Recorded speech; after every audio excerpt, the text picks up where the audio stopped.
से कान्हा का जन्म हुआ है ना, मैं तब से देख रही हूँ।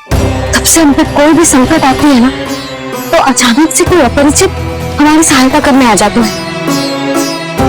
और जाते समय कान्हा की आज्ञा लेके जाते हैं, और कभी कभी तो इसे प्रभु बोल के जाते हैं। बाबा संभालो।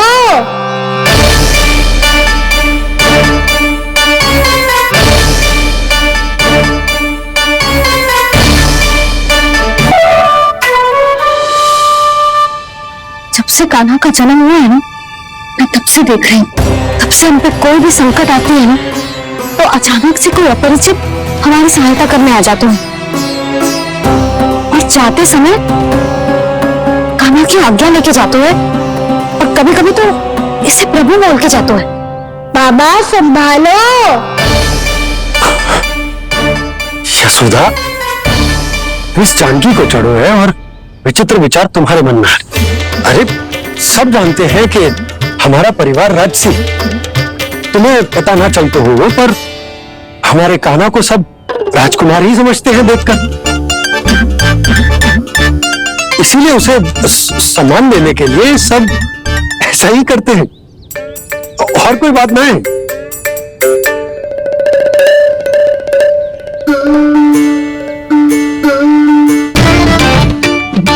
जी मेरे लल्ला को ऐसे क्यों घूर रहे हैं? बुरी दृष्टि लगाएंगे क्या? बैद्यराज जी, आपके सहायक तो गए, अब आप यहाँ क्यों? वो क्या है ना, मैं अपने रोगी का निरीक्षण करके पूरी तरह से संतुष्ट होकर ही जाता हूँ।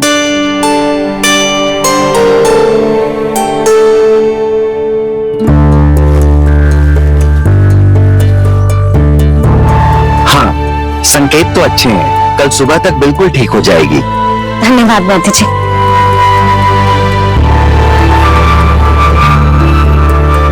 बस तो फिर हम कल पकड़ाई खेलेंगे जानकी।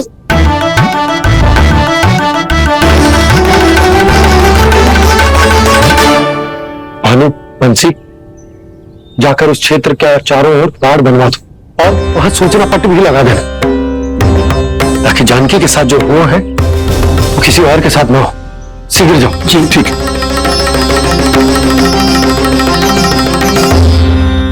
और सूचना पट लगवाने से समस्या का समाधान नहीं होगा बाबा। निर्दोष पशु सूचना पट देख कर भी कुछ समझ नहीं पाएंगे।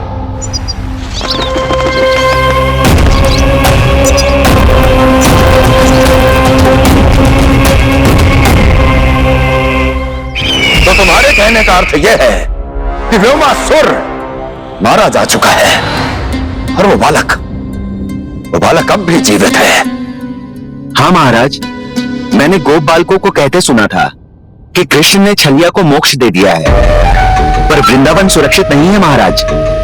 वो एक बहुत बड़ी समस्या से जूझ रहे हैं। कैसी समस्या?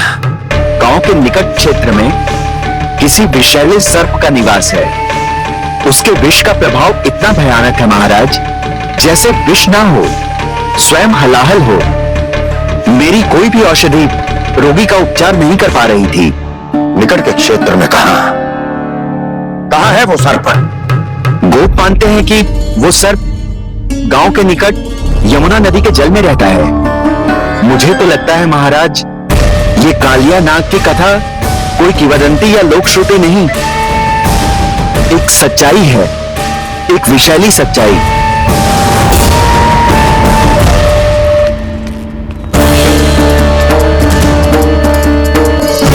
कालिया का सामना होने का समय आ गया है, वो उससे पहले मुझे बुलाना होगा उन्हें।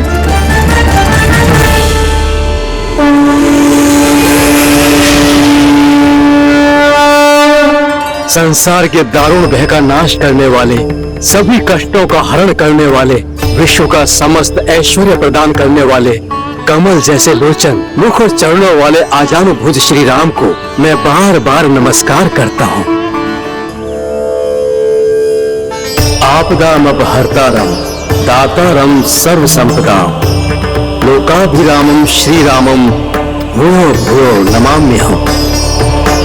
काग भुसुंडी का काग कुसुंडी, काग कुसुंडी।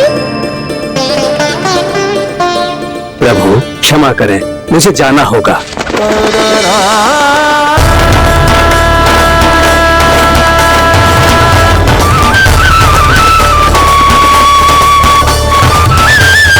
प्रणाम प्रभु।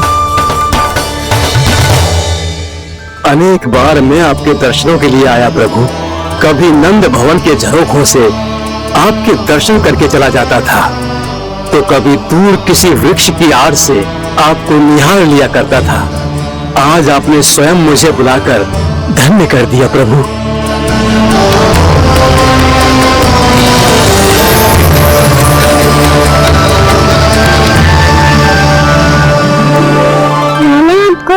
विशेष कारण से बुलाया है। आपके श्राप से इस कालियानाग को मुक्त करने का समय आ गया है। ये तो बहुत ही उत्तम समाचार है प्रभु। इतने वर्ष बीत गए, मुझे आज भी स्मरण है वो दिन जब मैंने उन्हें श्राप दिया था। अपने क्रोध पर नियंत्रण खोकर बहुत बड़ी भूल कर दी थी मैंने प्रभु। घटनाओं पर दुखी होकर कोई लाभ नहीं है। हमें भविष्य की ओर देखना होगा।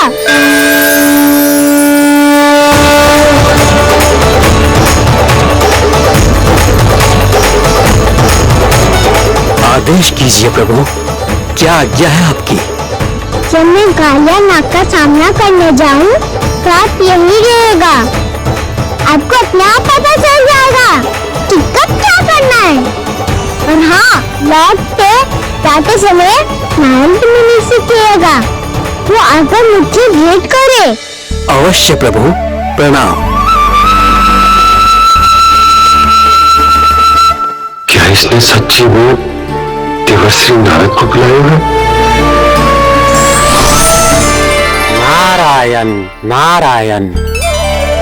आपको संदेश भेजने की आवश्यकता नहीं थी। आप स्मरण करते और मैं चला आता। मेरा कल्याण है नारद।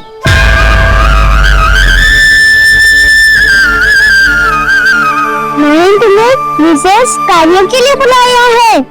आज्ञा दीजिए प्रभु। तुम्हें एक बात से कंस से भेंट करनी होगी। विचार कीजिए महाराज। क्या आप बिना किसी शंका के कह सकते हैं कि कौन सी पंखुड़ी पहली है और कौन सी आखिरी? उस दुष्ट से भेंट करना स्वयं कीचड़ में उतरने के समान है प्रभु। कमल पुष्प प्राप्त करना हो तो कीचड़ में उतरना पड़ता है नारद। आपका आदेश तो मैं स्वप्न में भी नहीं टाल सकता प्रभु। कंस कालियानाग के बारे में जान गया है, पर वो उसका सामना करने का साहस नहीं कर पाएगा। मैं आतुर हूँ प्राप्ति, मूर्ख नहीं। मेरी बुद्धि फिर नहीं गई है। मैं स्वयं उस कालिया जैसे महाविषैले सर्प के सामने खड़ा हो जाऊं और अपने ही काल को आमंत्रित कर लूं। तो फिर अपने लाभ के लिए उसका प्रयोग करने का कोई और उपाय सोचिए स्वामी। कुछ ऐसा कीजिए कि यमुना नदी का पूरा जल विशाला हो जाए और वृंदावन वासी उसका उपयोग करे, और आपका काल कहलाने वाला वो बालक स्वयं काल के गाल में चला जाए। उत्तम उत्तम सुझाव है प्राप्ति। अब मुझे उस कालिया तक पहुंचने का मार्ग ढूंढना होगा। उसको विवश करने का कोई उपाय ढूंढना होगा, क्योंकि व्यक्तिगत रूप से उससे भेंट करना असंभव है। असंभव। आप सही कह रहे हैं प्रभु। कंस में इतना सामर्थ्य नहीं कि वो कालियानाग का सामना स्वयं कर सके। वैसे तो कालिया गरुड़ देव का भी सम्मान नहीं करता, तो फिर वो कंस का सम्मान क्यों करेगा भला? नहीं करेगा, पर कंस तुम्हारा सम्मान अवश्य करेगा नारद। तुम्हारी बातें भी सुनेगा और मानेगा भी। ये मेरी योजना का बहुत ही महत्वपूर्ण भाग है। तुम कंस के पास जाओ और कहो कि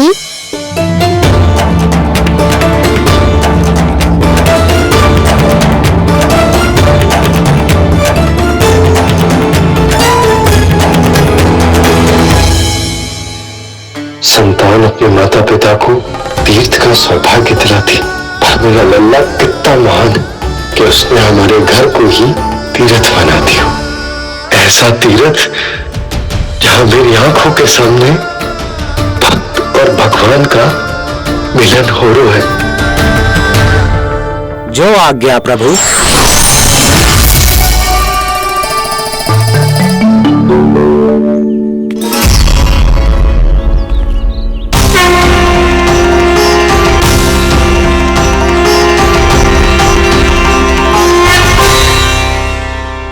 बाबा, कान्हा, ये सब क्या चल रहा है? पहले काक भुसुंडी जी और फिर ये नारद जी, क्या योजना बना रहे हो तुम? कान्हा, बता ना लल्ला, क्या सोच रहे हो तू? कान्हा देख, अगर तुझे अपने बाबा को ना बताना हो ना, अपने भक्त को बता दे। क्या सोच रहे हो लल्ला? क्या करने वाले हो आप?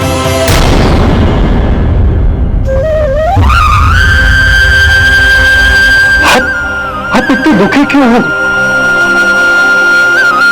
कान्हा? कान्हा? क्या होगा?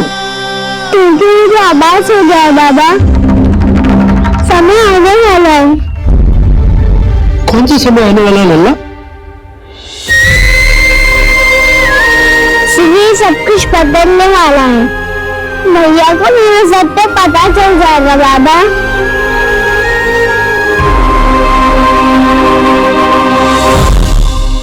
पर लल्ला, इसका काक भुसुंडी और कालिया नाग से क्या संबंध है? ऐसा क्या हुआ था और क्या होने वाला है?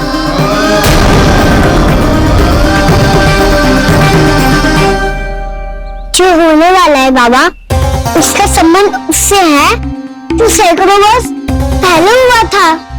महर्षि भृगु के एक वंशज थे वेदशिरा मुनि, जो विंध्याचल की पहाड़ियों में साधना कर रहे थे। तभी वहाँ अश्वशिरा नाम के एक दूसरे मुनि आमंत्रण के बिना ही आ गए। कितना सुंदर और शांतिपूर्ण आश्रम है। यहाँ प्रभु की साधना करने में बहुत आनंद आएगा। गए अश्वशिरा मुनि उपस्थिति के कारण होने वाले व्यवधान से बाध्य होकर वेदशिरा मुनि ने अपनी आंखें खोली। कौन हो तुम और यहाँ क्या कर रहे हो? आपके आश्रम में बहुत शांति है मुनिवर। साधना करने के लिए बहुत ही उत्तम स्थान है ये। मैं चाहता हूँ कि मैं भी यहाँ। आप यहाँ साधना करना चाहते हैं, लेकिन इतना भी नहीं जानते कि किसी के आश्रम में प्रवेश करने से पहले उसकी आज्ञा लेनी चाहिए। आप ये भी नहीं जानते कि यदि कोई यज्ञ कर रहा हो तो बिना अनुमति के वहां प्रवेश करने से उसकी यज्ञ साधना भंग हो सकती है। आप क्या साधना करेंगे मुनि? आप तो साधना के योग्य ही नहीं है। इतना अपमान! एक मुनि के मुख से इतने कड़वे शब्द शोभा नहीं देते। मैं तुम्हें श्राप देता हूँ, जितनी विषैली तुम्हारी जिह्वा है उतने ही विषैले सर्प बन जाओ तुम। और ऐसा सर्प जो सांस भी ले तो निकट का वातावरण दूषित हो जाए। तुम्हारे इस दुस्साहस के लिए मैं तुम्हें श्राप देता हूँ कि तुम अभी इसी क्षण कौवा बन जाओ, और ऐसा कौवा जो कांव कांव करके अनर्गल प्रलाप करता रहे।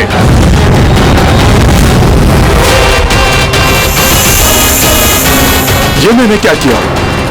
ये मैंने क्या किया? क्रोध के कारण दोनों ने एक दूसरे को श्राप दे दिया। पर दोनों ही मेरे भक्त है, और भगवान होकर मैं अपने भक्तों को उनकी कठिनाई में कैसे देख सकता था। इसलिए जिस संकट में उन दोनों ने अपने आप को फंसा लिया था, उसका समाधान करने में मैं उनके पास गया।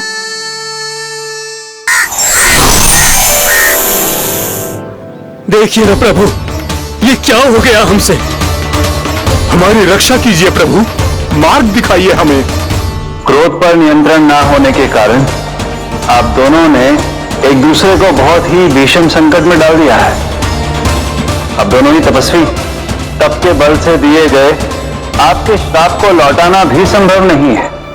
प्रभु कोई तो उपाय होगा, हम आपके शरण में हैं प्रभु। अपराध तो हमसे हुआ है प्रभु, पर अब आपसे ही आशा है। कुछ ऐसा कीजिए भक्त वत्सल, जिससे हम दोनों के श्राप का प्रभाव कुछ कम हो जाए। आप दोनों ही मेरे भक्त हैं, इसलिए आपकी पीड़ा का निवारण करने का एक उपाय है मेरे पास। वेद शिरोमणि, जब आप कालिया नाग बनेंगे तो आपको मेरे चरणों को अपने शीश पर धारण करने का सौभाग्य मिलेगा। और अश्र शिरोमणि, आप काग योनि होने के बाद भी आप श्रेष्ठतम ज्ञान और सर्वाधिक यौगिक सिद्धियों के स्वामी होंगे और प्रवचन दिया करेंगे। इसके बाद अश्वशिरा मुनि काकभूषुंडी बन गए, जिन्होंने आगे चलकर स्वयं गरुड़ देव को रामायण सुनाई। और मुनि वेदशिरा, महर्षि कश्यप और देवी कैकेयी के पुत्र कालियानाग बनकर जल में। अरे वही कालियानाग जमराज में, जिनके कारण जानकी के प्राण लगभग चले ही गए थे। अब कालियानाग को उचित स्थान पर भेजने का समय आ गया है बाबा। और ये तो अच्छी बात है कान्हा, वेद शिरा मुनि को दिया हुआ तुम्हारा वचन भी पूरा हो जाएगा, जमुना जी की शुद्धि भी हो जाएगी। इस सब के बाद भी तुम दुखी क्यों हो? क्योंकि इसके बाद मैया के सामने मेरा रहस्य खुल जाएगा बाबा। उन्हें पता चल जाएगा कि उनका बालक कोई साधारण बालक ना है। भविष्य में जो होने वाला है उसे सबके सामने घटने से रोकना मेरे लिए भी संभव ना होगा। मैया को सब पता चल जाएगा। क्या पता चल जाएगा रे मुझे?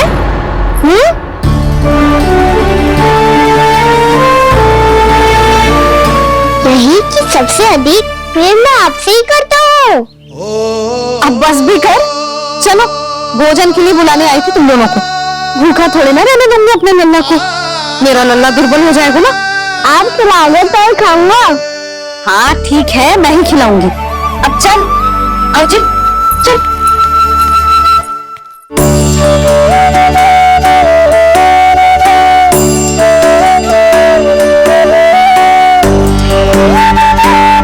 भैया खेलो ना मेरे साथ। भैया सुनो ना, मेरी बात ना मानोगी? अभी बहुत कार्य पड़े लल्ला, दिख जानकी को औषधि भी देने जाना है ना। औषधि मैं दे दूंगा, फिर तो खेलोगी ना मेरे साथ। पिछले कुछ दिनों से अपनी मैया का अधिक से अधिक प्रेम पाने का प्रयास कर रहा है कान्हा। इसका तो एक ही अर्थ हो सकता है कि कछु बहुत बड़ा होने वाला है। कान्हा रुक जा लल्ला। कान्हा क्यों तंग कर रहा, मैया को पहन लेना। कान्हा, कान्हा, ये क्या करा तूने?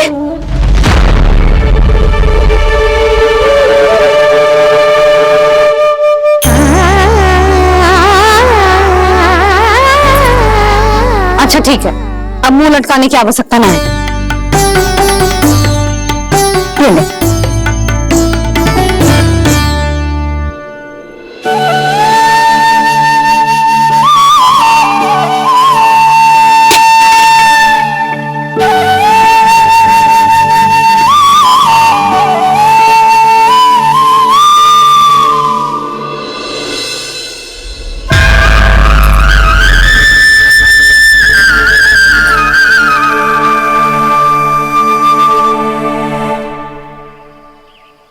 तंग करे मैया को खिजाए, खेले रूठे मनाए,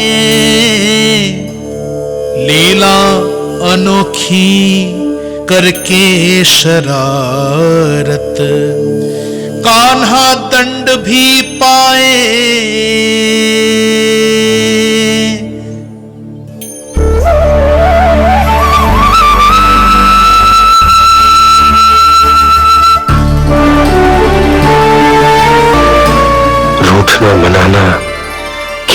खिलाना, पहले शरारत करके क्रोध दिलाना और फिर क्षमा मांग लेना, ये सब जानबूझकर कर रहे हो कान्हा, जैसे जीवन भर के लिए अपनी मैया की ममता को अपने हृदय में समेट कर रखना चाहते हो। कैसे कैसे करूं उस कालिया से मित्रता, कैसे करूं उसका उपयोग?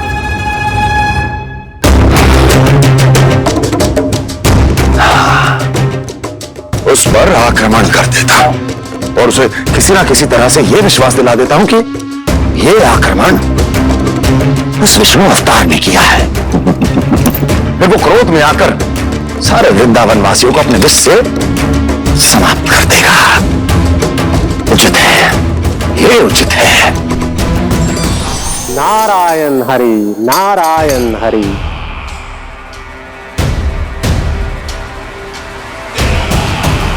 प्रणाम देवर्षि।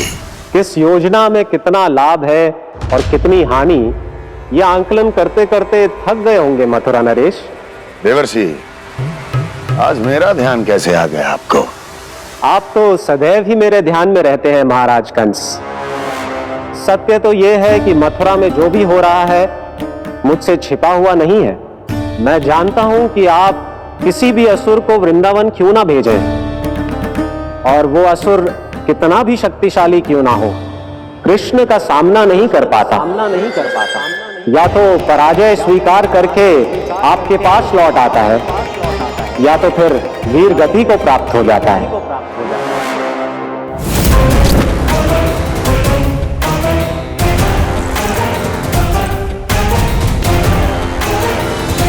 वाह, मुझे मेरी असफलताएं स्मरण कराने आए हैं, मेरे घाव को खुरेदने आए हैं, उन पे नमक छिड़कने आए हैं। मित्र को शत्रु समझने की भूल मत कीजिए महाराज कंस। मैं तो आपकी सहायता करने आया हूं। हाँ, और मेरी सहायता।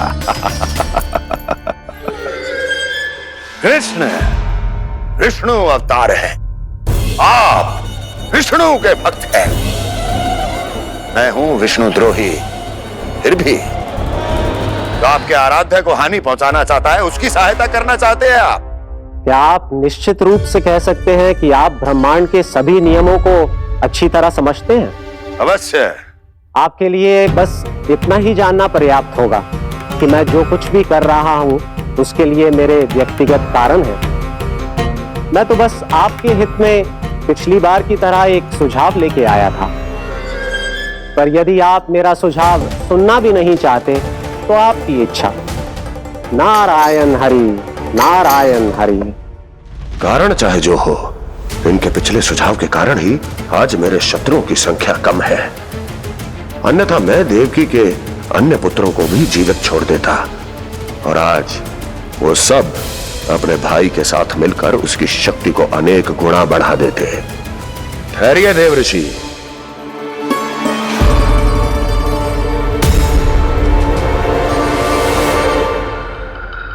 बताइए क्या सुझाव है आपके पास? मेरे सुझाव का नाम है कालिया नाग।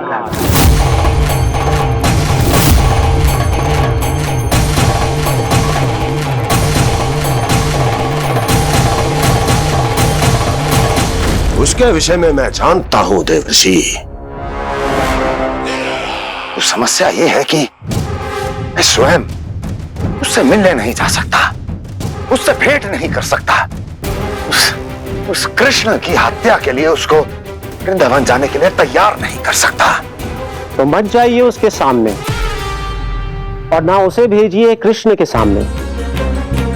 हर बार आप किसी न किसी असुर को अपने शत्रु के क्षेत्र में भेजते हैं, जहां शत्रु उसका सामना करने के लिए पूरी तरह से तैयार होता है और आपका असुर मारा जाता है। इस बार शत्रु को युद्ध स्थल चुनने का अवसर मत दीजिए महाराज। इस बार योजना का जाल ऐसे बुनिए कि कृष्ण स्वयं उसके पास जाने के लिए विवश हो जाए। कालिया नाग स्वयं काल है, मृत्यु का दूसरा नाम है। उसके विष का उपयोग अपने लाभ के लिए कीजिए महाराज। वैसे कालिया के विष की अधिकता का अनुमान तो होगा ही आपको।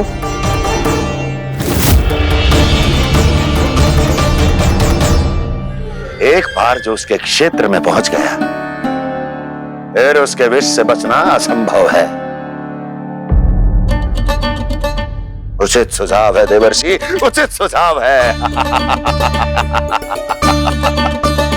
देवर्षि, उस छलिया विष्णु की भक्ति करते करते आप भी उसके रंग ढंग सीख गए हैं। उचित है। उचित है।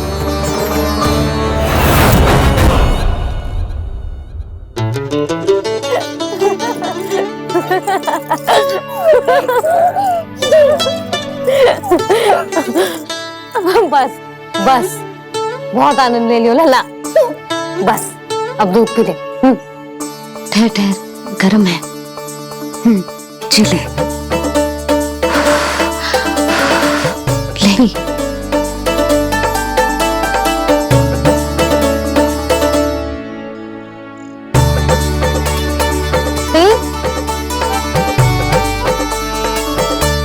मैं ना होती तो ना जाने क्या होता तेरा।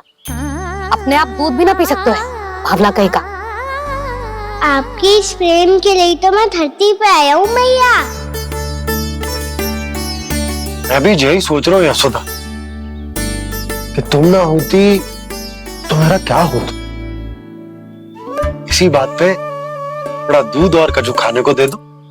अरे मैं तो भूल ही गई।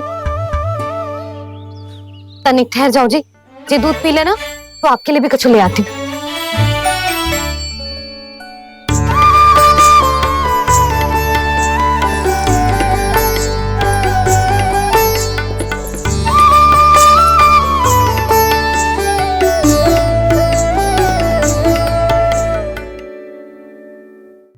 प्रणाम महाराज।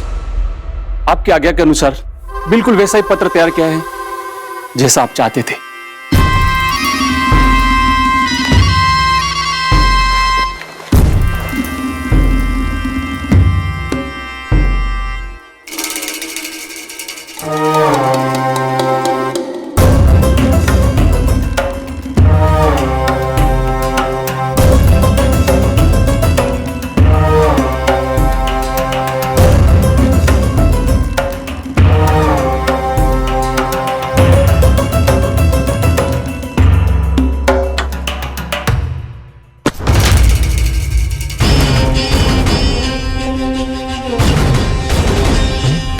कृष्ण जन्म से लेकर आज तक ये मेरी सबसे महत्वपूर्ण योजना है। इसका सफल होना निश्चित है दूत, किंतु केवल वही करना जैसा मैंने कहा है। जाओ।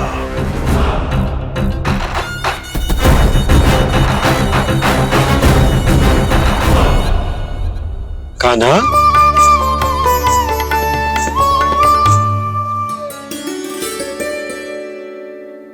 क्या होगा? बाबा मैं चाहता हूँ कि मैया की स्वमता क्रिस्टल फ्रेम की वर्षा मुझ पे सरतेव ऐसे होते रहे। वो तो होती रहेगी लल्ला।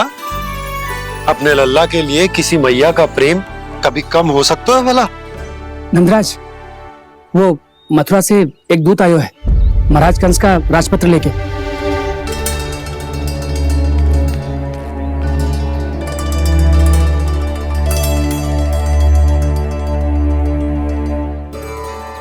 कान्हा अब क्या करने वाला है? तेरे बाबा कहाँ गए? हाँ? कंस मामा का खेल आरंभ हो गया है, पर मैया वो सब सुनेगी तो व्यर्थ चिंतित हो जाएगी। बस थोड़ा बाहर गया मैया, कछु खा लिए से। बाहर इस समय? मैया क्या होगा? मैया देखो ना, पीठ पे कुछ हो रहा है। मेरा हाथ ना पकड़ो, आप करो ना। यहाँ? क्षमा करना मैया, पर अभी बाबा को ही संभालने दो ये सब। कहिए, क्या संदेश लाए हैं आप? नहीं नंदराज, नहीं। महाराज कंस का आदेश है कि यह संदेश सभी गांव वालों के साथ ही पढ़ा जाए। ठीक है, मैं गांव वालों के सामने पढ़ दूंगा, पर मुझे तो दीजिए पढ़ने के लिए। महाराज की आज्ञा का पालन करना आपके लिए भी आवश्यक है नंदराज। सभी गांव वासियों की सभा बुलाइए। बंसी, सभी गांव वालों की सभा बुलाओ। राजपत्र में ऐसा क्या संदेश भेजो है कंस ने? अब मेरे पत्र को पढ़कर सब भौचक के रह जाएंगे। और वो कृष्ण, उस कृष्ण के पांव के नीचे से तो भूमि खिसक जाएगी, आकाश फट पड़ेगा, बिजलियां गिर जाएंगी। प्राप्ति, ओ प्राप्ति, कंस का पुत्र स्वयं को बहुत अधिक शक्तिशाली समझता है ना वो। अब देखता हूं कैसे वो इस महासंकट का सामना करता है। वो कृष्ण, वो अपनी मृत्यु स्वयं चुनेगा या मृत्यु की वेदी पर चढ़ा देगा। प्रिय वृंदावन वासियों को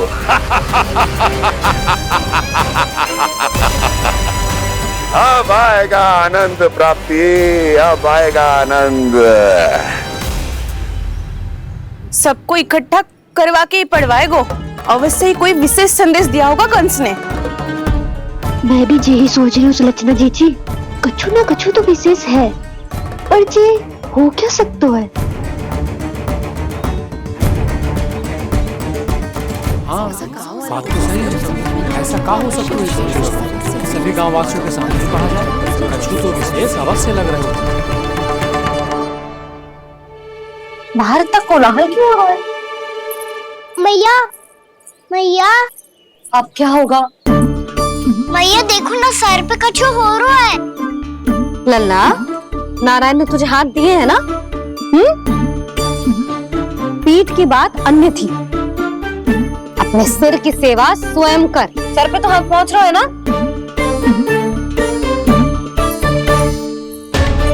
मैया सुनो ना, मैया देखो ना, तीव्र कर कछु हो रहा है। मैया देखो ना, तीव्र कछु हो रहा है।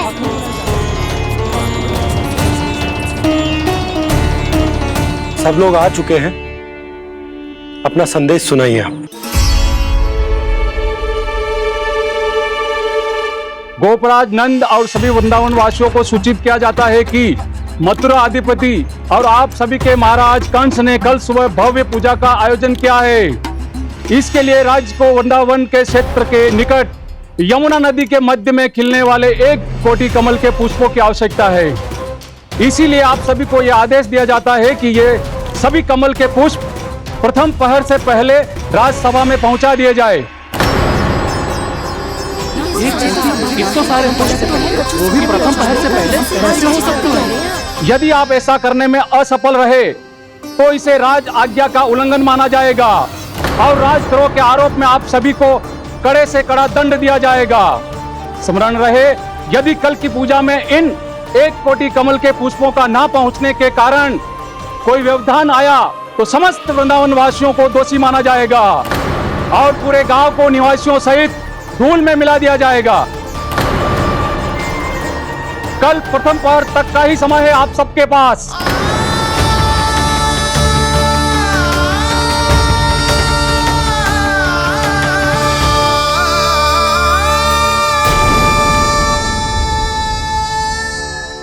एक कोटि कमल पुष्प, वो भी कल प्रथम प्रहर में? ऐसे कैसे संभव है? और कोई साधारण पुष्प ना, यमुना नदी के मध्य खिलने वाले विशेष कमल के फूल चाहिए उन्हें। लेकिन यमुना नदी में तो कालिया नाग ने विष घोल के रखा है, तो फिर कैसे हो पाएगा? यह संभव है। हमारी मृत्यु का संदेश भेजा है राजा कंस ने। सदैव की भांति इस समस्या पर भी गांव के बड़े ही विचार करेंगे। बालकों का यहाँ होना उचित ना है।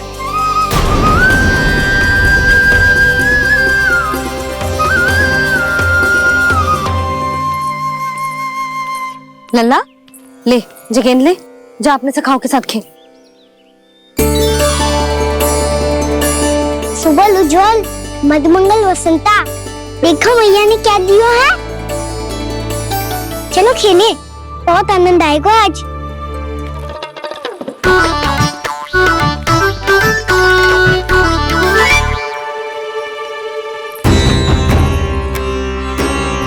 भानु, बंसी, जाओ और शीघ्र ही वो घेरे का कार्य समाप्त करो।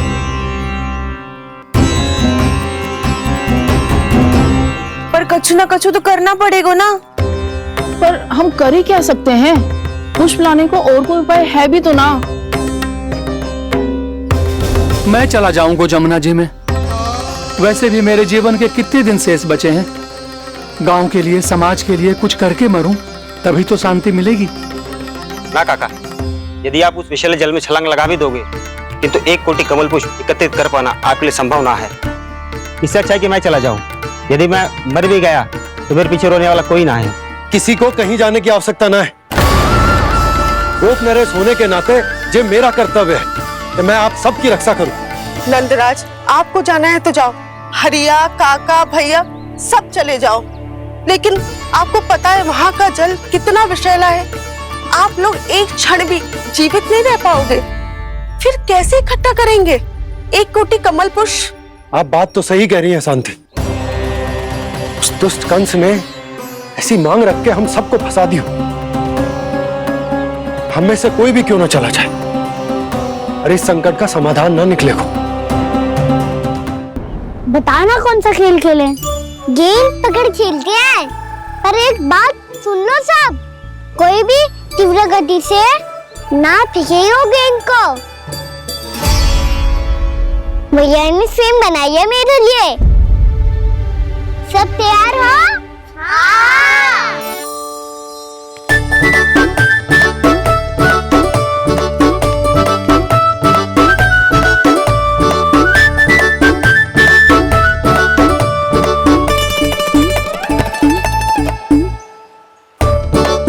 मुझे दो।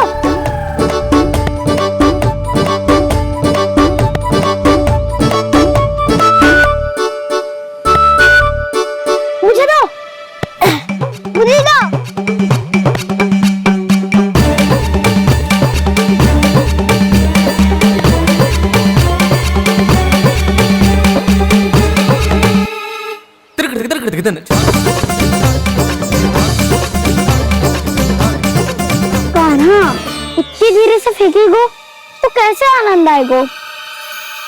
थोड़ा बल लगा के फेंक। हाँ कान्हा, हम अभी बड़े हो गए हैं, तू अब भी छोटे बालकों की तरह फेंक रहे हैं।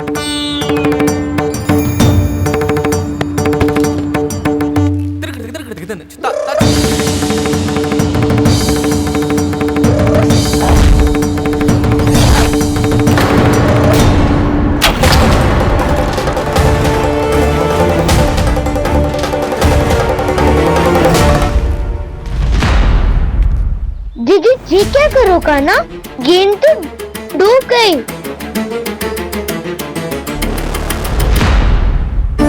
अच्छा, तो ये सब इसकी योजना का भाग था ताकि ये कालिया का सामना कर पाए। तुम सबने तो कही थी तीव्र गति से फेंको। देखो सिखवा दी ना मेरी गेम मुझसे नदी में। अब मुझे जाके लानी पड़ेगी। जी क्या बोल रहे थे कान्हा? इसमें तो बहुत संकट है। कोई भी संकट मेरी मैया का उपहार खोने से बड़ा ना है। बहुत प्रेम से बना के उन्होंने दी थी। हे नारायण, कोई उपाय समझ में ना आ रहे हैं। भैया, कैसे करेंगे हम अपने गांव की रक्षा? कीड़े पड़ेंगे उस दुष्ट को। यदि उसके कारण किसी के प्राण चले गए तो कौन सा फल मिलेगा उसे इस पूजा का? हम सही कह रही है यशोदा। हमारे पास कोई और दूसरा विकल्प भी तो ना है। यदि हमने मथुरा की राज आज्ञा का पालन ना किया तो इसका दुष्परिणाम पूरे गांव को भुगतना पड़ेगा।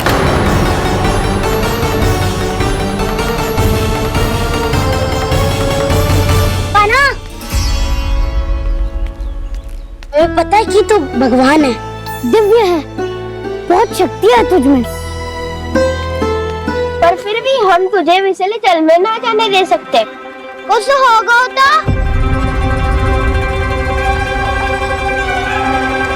तुम सब इतनी हट कर रहे हो तो ठीक है, ना जाऊंगा। गेट कहाँ गिरी है, कितनी दूर गई है, ये तो देख लो, ताकि उसे बाहर निकालने का कोई उपाय ढूंढ पाओ।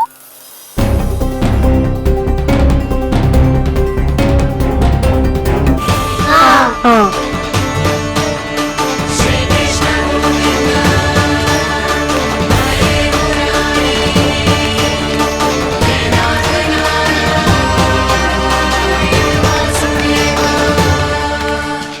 कान्हा की ये लीला तो समझ ही नहीं आ रही। पहले इसने देवश्री नारद को मथुरा जाकर कंस को भगाने के लिए कहा, फिर स्वयं ही दुखी भी हो गया कि अब इसका रहस्य सबके सामने खुल जाएगा।